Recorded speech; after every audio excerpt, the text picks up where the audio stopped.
अस्सलाम वालेकुम dear viewers, उम्मीद है सब ठीक ठाक होंगे। आज इस वीडियो का मकसद है किडनी को पढ़ना और किडनी में इसकी ऑस्मो रेगुलेशन को पढ़ना। ऑस्मो रेगुलेशन क्या होता है? बेसिकली वाटर की मेंटेनेंस होती है बॉडी में। बॉडी को कितना पानी ज़रूरत है और कितना नहीं, इसका फ़ैसला करता है किडनी। तो आज हम किडनी को पढ़ेंगे एज ऑस्मो रेगुलेटरी ऑर्गन। इसमें सबसे पहले मैं आपको बेसिक दो चीज़ें बता दूं जो हम पिछले लेक्चर में भी स्टडी कर चुके हैं। नंबर 1 ये है कि अगर इंसान ज़्यादा पानी पी रहा है और इंसान अपनी बॉडी से ज़्यादा पानी पी रहा है जितना बॉडी को रिक्वायर होना चाहिए, तो किडनी क्या करेगी? और अगर वो कम पानी पी रहा है तो किडनी का क्या काम होगा? तो सबसे पहले हम इस पहलू में देखेंगे। अगर इंसान ज़्यादा पानी पी रहा है तो क्या होगा। अगर ज़्यादा पानी पी रहा है तो किडनी काम ये है कि वो ज़्यादा पानी को, ज़्यादा यूरिन को डाइलेट कर देगी, डिल्यूट कर देगी। तो इसकी वजह ये है कि वो डिल्यूट करेगी। और इसकी वजह ये है कि अगर वो डिल्यूट नहीं करेगी तो ब्लड का वॉल्यूम जो है वो ज़्यादा होना शुरू हो जाएगा। जिस तरह हम पहले पढ़ चुके हैं उसमें रेगुलेशन में कि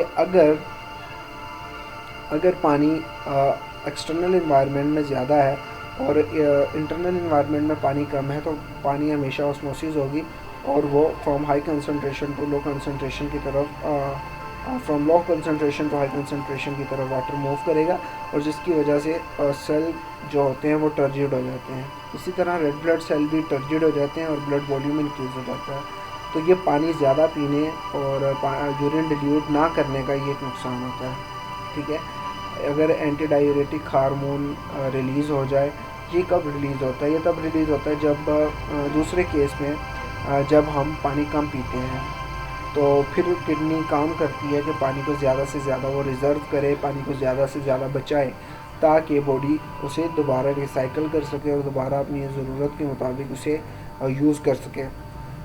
तो बेसिकली ये दो काम होते हैं, और इसके लिए वो किडनी आपको एंटी डाययूरेटिक हार्मोन भी रिलीज़ करती है और उसके बाद और दूसरे स्टेप करती है।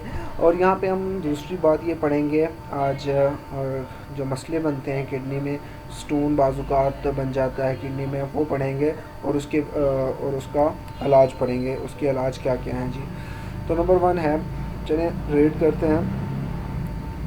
जिस तरह पहले मैंने आपको बताया, the production of varied concentration of urine depending on the availability of the water exhibit clearly that kidney function as an osmoregulatory organ along its excretory role of nitrogenous waste। ये बात हमने पढ़ ली है कि अगर पानी की मकदार के ऊपर उसका फ़ैसला होगा। अगर पानी कम है तो किडनी ज़्यादा से ज़्यादा फ़िल्टर करेगी यूरिन को और ज़्यादा से ज़्यादा रिसाइकिल करेगी। अगर पानी अच्छे अमाउंट में है, सफिशिएंट अमाउंट में है, तो किडनी यूरिन को डिल्यूट कर देगी, मतलब ज़्यादा से ज़्यादा यूरिन के अंदर पानी होगा और अमोनिया कम और पानी ज़्यादा होगा। और नेक्स्ट चलते हैं जी, kidney problem and cures. Basically कौन कौन से प्रॉब्लम होते हैं किडनी में? किडनी में अक्सर स्टोन बन जाया करता है, और वो ज़्यादा कैल्शियम की वजह से, जब ज़्यादा कैल्शियम इंसान इनटेक करता है तो accumulation of calcium cause the stone in kidney. तो किडनी में जब स्टोन हो जाए तो उसे हम क्या कहते हैं? हाइपर कैल्सीमिया, मतलब कैल्शियम ज़्यादा हो गया आपके ब्लड के अंदर, जिसकी वजह से आपका स्टोन बन गया है। और ये ज़्यादा कब होता है? जब